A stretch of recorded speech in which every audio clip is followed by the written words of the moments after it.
leadership omukulembeze atabaganya abantu omukulembeze ayogera n'abantu omukulembeze asobola n'okukola n'abantu bamanyi nti balabebe n'akola nabo otegedde naye bano tebateesa buli kimu bakifuula mbeekuulo buli kimu kuddiikudde ani alina amagezi ayinza okugoberera abantu bwe batyo ng'olina amagezi Liro Pazo byonna oba liro oba biki tubadde tusiriikiridde ebbanga njagala ensi wa kamera tojjaako tutegeeragane muli bajega nnyo shame on you a stupid generation of imbeciles and idiots nze temubeeranga bafaani bange sikolagana na bajega abo abasirusiru abantu bange ab'emyoyo emirungi mumpagirenga abatasobodde temumpagiranga abayimbi bangi mugende munoonye bemuwagira nze sibeetaaga mugende munoonye bemuwagira nze temumpagiranga siwagwirwa abasiru ngenda kugamba mu bantu abamu abalina omusaayi gw'abantu oyo omwana waali Liro Pazo kakati ate onaasinga ne Brian White abaana ab'obuwala buli lwogiramu empale ekisajja ekitalina magezi gwe teweeziise oziise future y'abaana bo buli lwogiramu bino ebivubuka bifuutumiza empale ebitalina magezi n'okikkiriza kikutuule mu bwakabaka bwo okoze ensobi temukola nsobi zino Liro Pazo oyo mulaba Liro Pazo mpuliriza ate kati ngenda tandika twali tusiriikiridde oyo omwana ne kati tugenda mutandika ko bino si byambu byakola bya kisiru kati nze kankubulye nze olaba oyo suuna tusirika busirisi ne tugamba kino tujja kyogera ne olwo ekisukka atulaze emiti gyatasalangamo tegikola kakati naawe Liro Pazo kati nkugase anti oyagala lutandike bw'oleeta vidiyo nonja Samira ngenda kujjayo amanya ngenda kubira ewa mukazi wo gye mwagenda okuziika oyo omuwala tuzuukuse omusango ogwo oyo omuwala yafaatya wamweyambulirako emizimu gyo n'omweyambulirako ne gimunywamu omwana n'afa nide munanga abantu katino kankubulirwa kubanga abantu badde tebabimanyi naye ffe tubimanyi katugenda bijja nti akavubuka ako katemu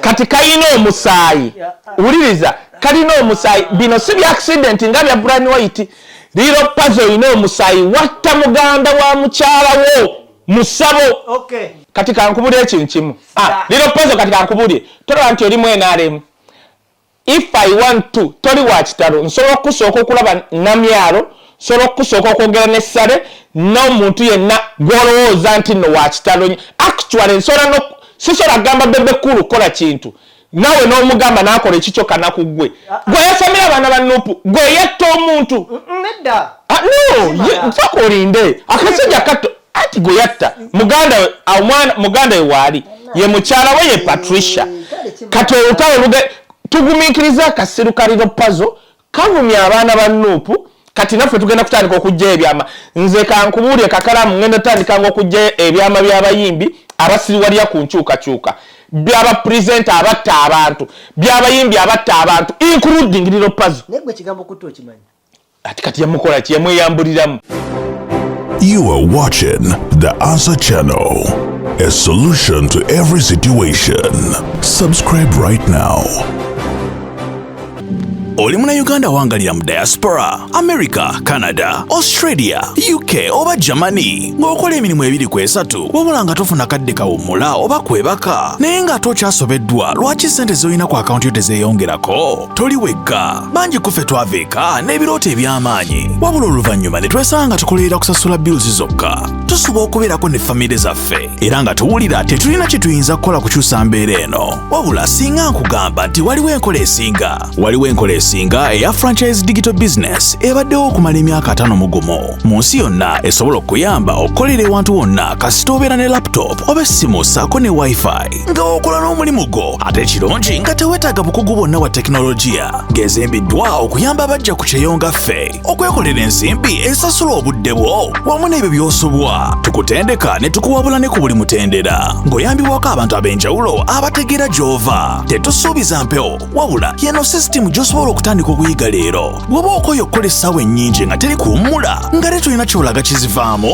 nyiga mu linki eyo wansi okumanya ebisingawo okuba ku simu ya Gerard Seguya oba gwe mumanyi nga Kakalaamuda Answer ku +1647 821 8189 oba kyalina omutimbagano www.g-viepena.com.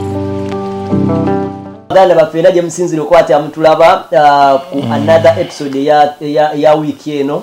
Nze Kakalaamudde Answer mukulu Kaye wisdom ali tuli naye wano. Sebo bwana Falish Matovu. Bwana Falish Matovu naye wali wano tutambula naye tiimu ejjirako ne mukulu Ibra. Sebo njagala okubebaza okumpayo ku mukisa mukoto gyammwe ne bwana Ibra ne mulanga ku business yange. Basuubiza nga ntya Katonda temujjafu nayo muntu abagamba nti Kakalaamu yababbye lwaki kubanga business gyenanga am 100% sure buli kimu kye bakola oba omuntu kyakola nga bistinze business yange tewali wagenda kira kuba kye bamujjeko ssente nga tategedde lwaki bazimujjako. Ebintu byonna byonnanga omaze kitegeera nti buli kimu ekigenda okukolebwa okiri mu control wakiri obeera mugumu ne bakwano bo otadde mu kintu. Kimanyi wano weetuli tugenda bbeerawo era tulibeerawo ebbanga lyonna. Saagala kola kintu kibatattanya linnya lyammwe lye muzimbidde sina kindi nange. Kimanyi online erimu ebintu bingi erimu ebizibu bingi juzi bakakunyula abantu bangi nnyo wano ssente era ku mitimbagano. Naye ndowooza Katonda era naye alina ensonga lwaki natandise within that storm mukana akaseera nga waliwo abantu baali bakabba nange nentandika lwakuba nti business yange gyendimu ebaddewo for over 51 years naye kyenategeera Kaye ku bannayuganda era ne kukoki wange kyatera okuŋŋamba agamba abannayuganda tebaagala nnyo bintu bye balaba nti kitwala processing obuildinga baagala nnyo bakuzannya zzaala era bangi nnyo obatuusa n'obagamba this is what we are going to do. Ekiro navudde ku online almost ssanga 7 6 mu workshop Zoom nyiga wano nyiga wali yogera ne simanyi wa Facebook okimanyi nti erina abantu bosobola okwogera nabo direct ntadde simanyi obanga olanga nabo bakuba specific babeera n'abantu bakola 24 hours nti baba bawana emirimu ssebo bantu nga si roboti osobola okwogera nabo gamba genda ku Zoom kati nyiga wano nonyiga naye batolanga nabo tosobola kutegeera kuba bakuwa bibiri roboti bakuwa bibiri support system simanyi like that. So bingi byenjize mu business nenda bingi byenkyayiga sijja kugamba nti am a professor into it naye ndabanga ekuyamba okubuildinga ekuwa chance to grow ekisooka ekyokubiri ofuna leadership skills otandika okulaba nga olaba ebintu ebyenjawulo nga twakolanga ssente nti ozikola ku internet nga YouTube ekusasula tumanyi na office yayo gye bali naye nga bakusasula nga tebabanjiza kati ate wano nekintu ekifaananyi ekirala kati mbagamba baganda bange naddala betuze nabo generation eno olinamu kakakyategeera engeri gye banyigamu computer engeri gye basobola okukozesaamu AI engeri gye basobola okukozesaamu setup yonene ya internet nti nyiga wano nkola kino ntunda kino kubanga kyekisinga obukulu si kuzannya zzaala ntunda kino then bwe ntunda kino nfuna bwenti process by process step by step ne buli kimu kyokola ojja kukwate ng'okiraba ngera nga kirina amakulu. So website yange eyo eri www.g-viepena.com. Kukubiriza muganda wange oba ogenze novisitinga website eyo ewasooka bajja kusaba erinnya lyo bakusabe email address n'ennamba y'essimu. Lwaki ennamba y'essimu tugyetaaga nti waliwo wotuuka essera nga kubanga wogenda ku website bajja kubikulira website ekisooka ojja laba ekifaananyi kyange wansi awo ojja kulabako eringa video naye ebeera unmute kati wena unmutinga olabe video ezo eri mu dakiika nga 9 oyinza obiraba n'otabitegeera bulungi kati nga oba tobitegedde bulungi kiyinza nawe oyinza ogamba nja kumunoonya n'otanfuna oba n'oweerabira so nga ate nze mba kusanze mu system nti waliwo omuntu yavisitinze ng'ali wano muzina ensi ze ŋŋamba bannayuganda bajagadde nnyo naye tetunabatuuka yeeyo n'abali mu kyombo ky'obuwarabu ŋŋamba bano abali muzina ensi zaffe ze tulimu nze nkwata ennamba y'essimu ne nkuwhatsappinga era bangi mbalabyeko mbaweereza n'omugamba nti bizinesi eno nkulabye ovisitinze website naye wawe otategedde oba wawe oyagala tugatte kati tutandikira awo so kinyamba nange okubeera ne direct contact naawe n'omanya ni gwodiringa naye so basically kyekyo bajoyininze babe tutambula nabo be tuli wakati mu training amwe banimwe balire ddala nzikiriza nti generation eddako mu myaka 2-3-4-5 ate wajja beera wabala bameruse oba bajja okubeera nga bebanyumya stories no oba n'okubeera nga bavayo openly okugasa generation eziddako. Nze Kakalaamudde answer kwanirizaako nnyo tugende ku side ye. Njagala okugamba abantu bannange aba Unique Services Shipping Company tulina Black November. Mwe mwenna ayagala okujja ebintu e Uganda oba bijja wano bitwala Uganda batusaliddeko okujja wano ebintu kansokenda okujja wano ebintu e Uganda to Canada pa kilo $18 okujja ebintu e Uganda pa Canada pa kilo $18 ate okujja ebintu e Toronto wano paka Uganda $12 $12 bagita Black November batusaliddeko totawanya abantu bambi bagamba nti ntwalire ebintu abantu ojja bakalubiriza tetukyabikola aba Unique Shipping Company baleeta buli kimu oba muwogo oba ndagala oba ngoye oba buli kimu pa kiro yeegi $1 ezo nga wekutula ku bantu okoze to basanga osobola basindikira email address unique services @gmail.com unique chili unique services @gmail.com oba osobola bakubirako eno enamba y'essimu etya enamba y'essimu eyawa ne Canada ndowooza gye mbambawa enamba y'essimu osobola n'okusindika ku WhatsApp ku namba y'essimu eri +1 437 215 4520 oba osobola okuya Uganda mu abali e Uganda 0753 910419 basindikire WhatsApp oba bakubire ebintu byonna bijja kuba mulala mu nnaku 14 ebintu biba kutuuseeko eno Black Friday gwako December wegwako December nga tuddeyo ku sente zetuleetera naye panaawo paka December ebintu kirema okubijja e Uganda paka Canada $18 obijje Canada paka Uganda $12 pa kilo eseba tugenda kukola show 2 oba abantu babiri onako olwaleero tugenda kukwata ku omukulu amanyiddwa nga Brian Kirumira omanyinga Brian White tukwate ne ku Yasin Mukasa abantu gwe bamanyinga Lili Pazo Footsojja be balina ebigendererwa ebyakyagulanya ebituufu era nga babikwata bulungi n'obwegendereza okweyongerayo mu biruubirirwa byaffe okubiggusa n'olw'ensonga eyo akube essimu nga Museveni bw'ayogera n'ekisa kya Mukama n'ayogera ne ba full figure n'ayogera ne ba Kenzo n'ayogera na buli gw'omanyi nti tategeera leadership todde eri ne kati awo kiki ekyewandisa omuntu kya celebratinga leadership omukulembeze atabaganya abantu omukulembeze ayogera n'abantu omukulembeze asobola n'okukola n'abantu bamanyi nti balabebe n'akola nabo otegedde naye bano tebateesa buli kimu bakifuula mbeekuulo buli kimu kudiikudde ani alina amagezi ayinza okugoberera abantu bwe batyo ng'olina amagezi nga nze ndi boyfriend wo otegeera nga ndi boyfriend wo ng'oli kiwala nze ng'obeera boyfriend nga mbeera boyfriend wo ng'olimu ebyo ebyekisiru mwe abaana abawala bino ebivubuka bye mulaba ebitategeera bino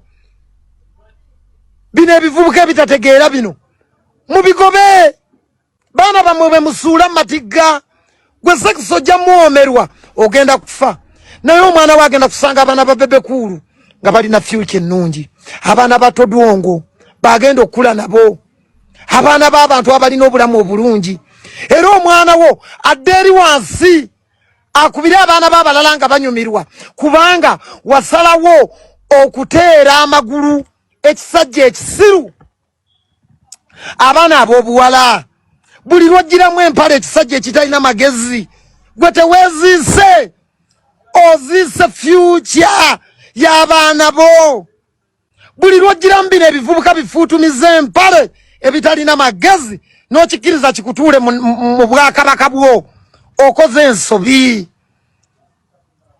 ensobi temukola nsobi zino otegedde mwe abaana ab'obulenzi temuwasa biwala bino ebiwala bino ebitategeera kubanga abaana ba bebekulu bagenda kuba banyumirwa era babafuutumizi nga bali eri bakolima gaziiza amagulu omusajja gwolaba nti alina future y'abaana bo, omusajja gwolaba nga teyeetobeka bintu bya kisiru.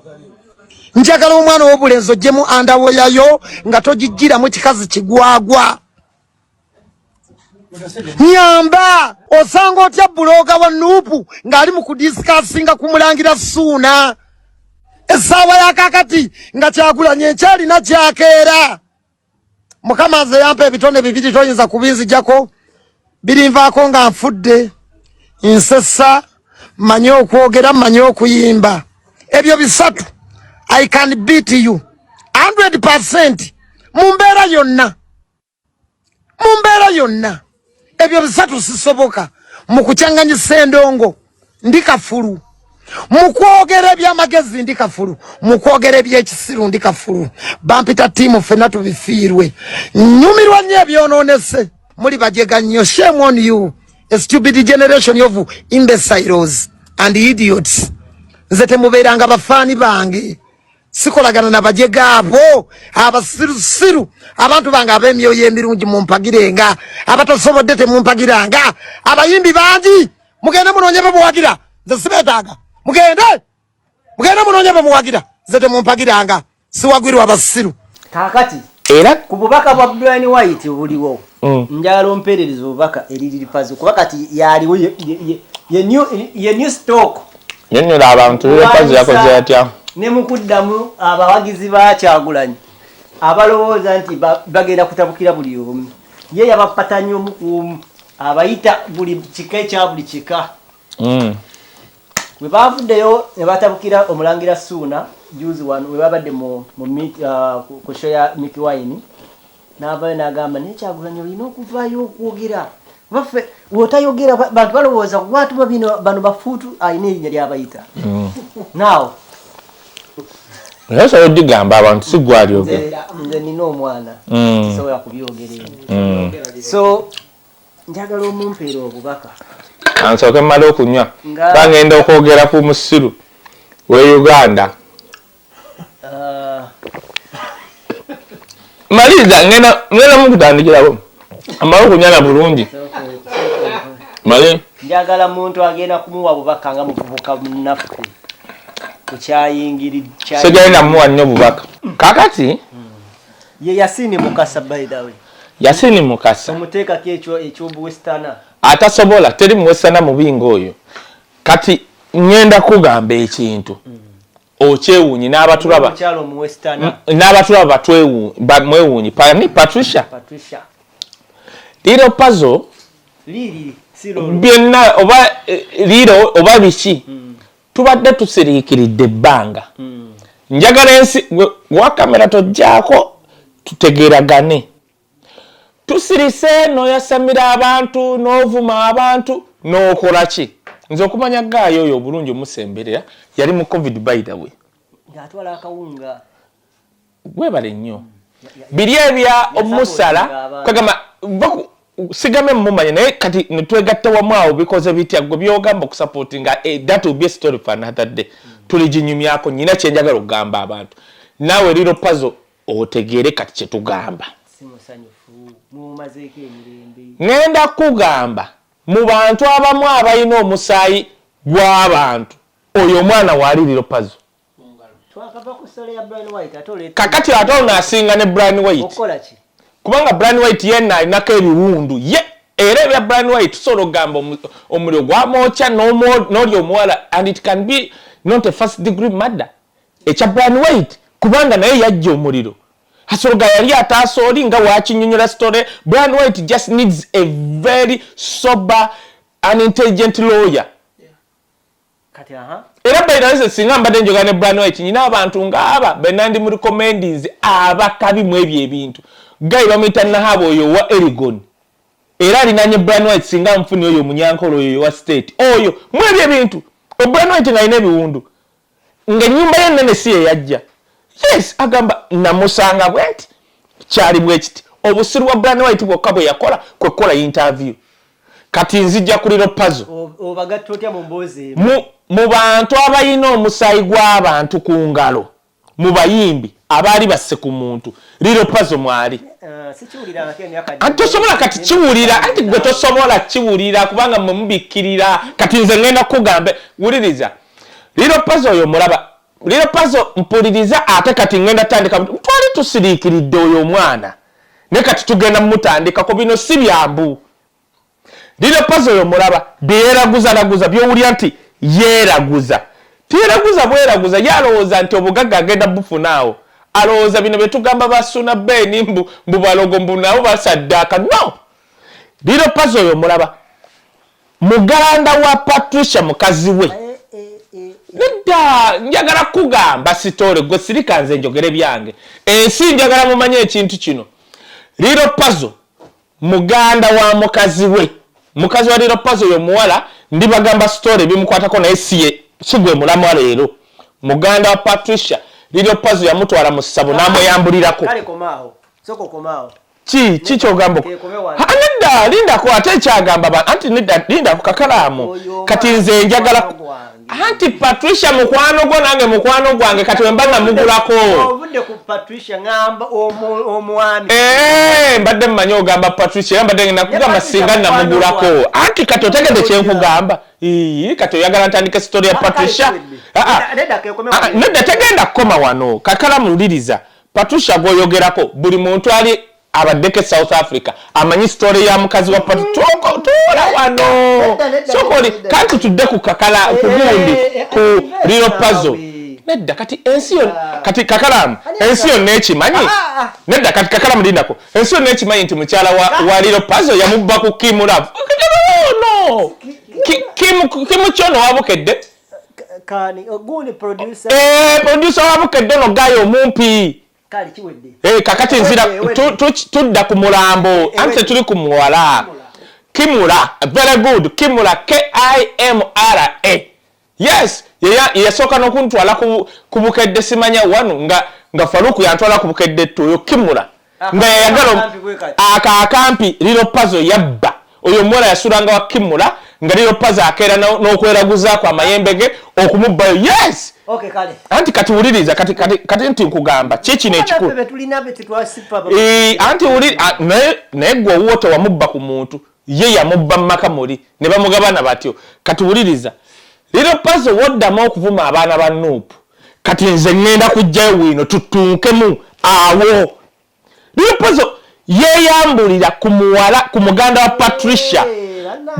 kati omusajja leka ngamba abantu Patricia alina muganda we mukulu we liro Pazo amutwala mu ssabo ekirungi ogamba amweyambulirako anti next time wali bayagala tuligenda ku kya mukyala we negwe yamubbako kati tuli ku kino liro Pazo tugenda kuzuukusa omusango gwa muganda wa mukyala we gwe weeyambulirako n'afa amayembe n'ogamba nti no yafaalusa sokolindeko tosooka kujjako gundi sokolindeko anti ojerega nnyo n'okuvuma ojerega tosobola kuvuma baana ba Nuupu buli dakika bookererako obayita fuutu bigere fuutu basiru liro Pazo fenna tetubeera nkuba nnaku nga ggwe anti wulira boovuma olaba bali bubi its fine kasana wali obaddeko obubi ennyo n'obbasinga naye ate ffe tetuttangako ku muntu wakwata omwana muganda wa muganda wo muganda wa mukyala wo Patricia n'omutwala mu ssabo n'omweyambulirako amayembe ne gamunuuna ne gamutta baali babakubidde nga mugenze n'omuziika kati gwe omanyi bannamawulire bali anti kyenkugamba ndeeta wiino kati kankuwulira ekintu kimu kakalaamu ffe abamu tusiriikiridde wiino w'abayimbi n'abantu abamu no kisusse liro Pazo byakola bya kisiru kati nze kankubulire nze olaba oyo suuna tusirika busirisi ne tugamba kino tujja kyogera naye olwo wekisukka atulaze emiti gyatasalangamu tegikola kakati naawe liro Pazo kati nkugasse anti oyagala tutandike bw'oleeta vidiyo nonjasamira ngenda kujjayo amannya ngenda kukubira ewa mukazi wo gye mwagenda okuziika oyo omuwala tuzuukuse omusango ogwo oyo omuwala yafa atya wamweyambulirako emizimu gyo n'omweyambulirako ne gimunywamu omwana n'afa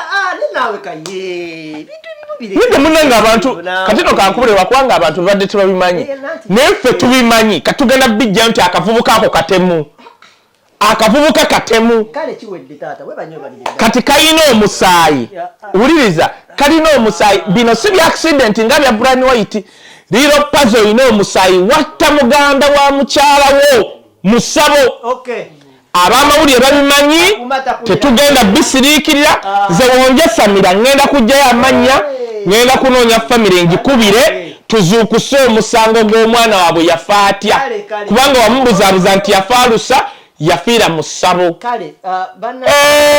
akakavubuka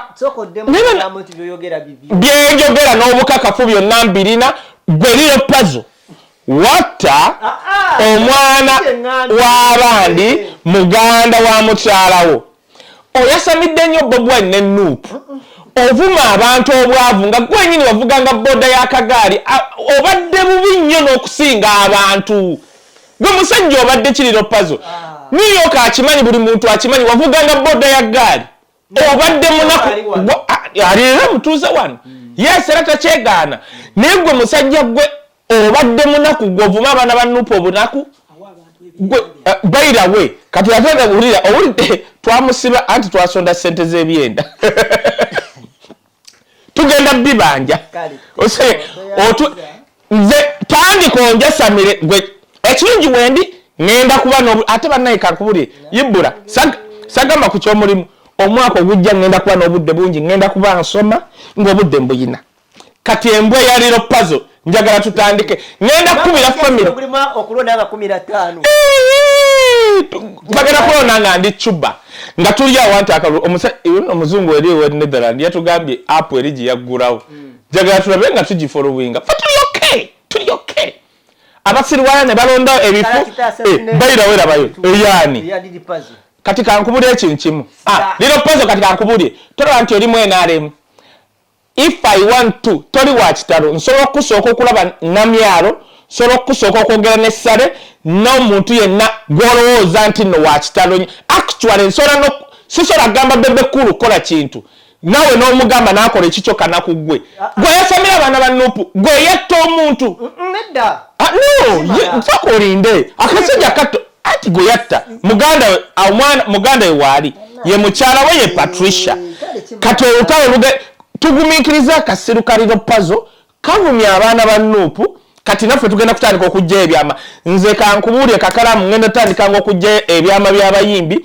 abasiriwalya ku nkyukakyuka by'abapresenta abatta abantu by'abayimbi abatta abantu including liro Pazo naye gwe kigambo kutto okimanyi ati kati yamukola ki yamweyambuliramu amayembe era ngenda kukubira famire y'abo abaana mbagambe baguzuukuse kale kimala sibo atakumira mpeera kutta temujja kutta bana